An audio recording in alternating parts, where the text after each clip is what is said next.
Bienvenue à la recette de janvier. Juste un petit mot pour dire que ça fait le 2e janvier que je fais, donc c'est la 2e année où est-ce que j'entreprends ces petites recettes-là.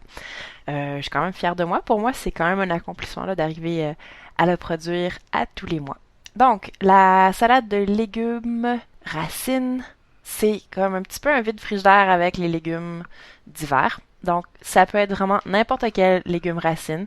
L'important, c'est d'avoir de l'ail et de l'oignon et d'avoir les légumineuses. Donc, les légumineuses, c'est vraiment au choix. Là, ici, j'ai des haricots rouges, communément appelés les red kidney en anglais. Je vais aussi vous introduire à un outil de cuisson que j'aime bien parce que c'est des outils de paresseux et je me considère comme une cuisinière paresseuse, tout comme je suis une jardinière paresseuse.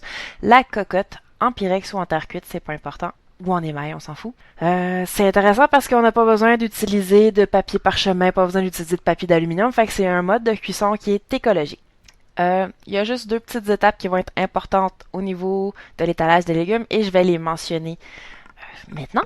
Donc, on commence par un peu d'huile d'olive au fond. L'important, c'est de mettre l'ail tout au fond, qu'on va avoir tranché, et l'oignon, que j'aime bien faire en lamelles, comme ça, faire des plus longs morceaux, par-dessus. Et ensuite, on dépose les légumes dans un ordre complètement aléatoire, c'est pas important. Là, vous voyez que j'ai mis des patates, des topinambours, des carottes, des betteraves. Si vous avez du céleri rave, vous en mettez. C'est aussi délicieux quand on peut mettre du chou qui soit rouge ou blanc. L'intérêt d'avoir l'ail et l'oignon au fond, c'est simplement que pendant la cuisson, ils vont dégager des huiles essentielles parce que je vous informe qu'ils ont des huiles essentielles et ça va parfumer le reste des légumes. Donc ça ajoute beaucoup à la saveur du plat. Une fois que tout est dans la cocotte, on peut rajouter un petit peu d'huile d'olive et on va mettre le couvercle et on va enfourner. On va avoir parti le four à 350 avant de commencer à couper nos légumes. Et pendant que ça cuit, on va préparer notre vinaigrette.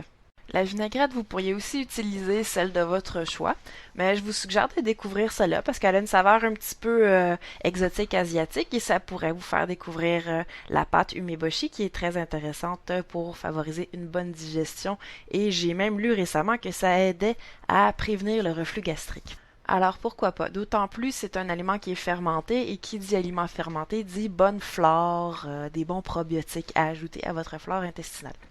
Ça a une saveur salée et fruitée, chose qu'on n'est peut-être pas habitué ici, mais c'est vraiment intéressant. Donc, c'est 2 cuillerées à soupe de pâte umeboshi. On va ensuite avoir besoin de une demi-tasse de vinaigre de cidre, un quart de tasse de sauce tamari sans blé, une demi-tasse d'huile d'olive, une demi-tasse d'eau et une et demie cuillerée à thé d'huile de sésame grillée. Et on va mélanger le tout. C'est bon pendant un mois quand on garde dans un contenant hermétique. Quand vos légumes seront cuits, là, comptez 1 et quart facilement. Vous pouvez les transvider dans un grand bol pour faciliter le mélange. Vous allez ajouter vos légumineuses. Vous allez ajouter la sauce. La moitié de la recette devrait être amplement suffisante pour la quantité de légumes que vous avez. Et ensuite, on va mélanger. Et ensuite, il ne reste qu'à dresser les assiettes. Donc, j'ai gardé mon idée du chou, sauf que j'ai mis du kale à la place.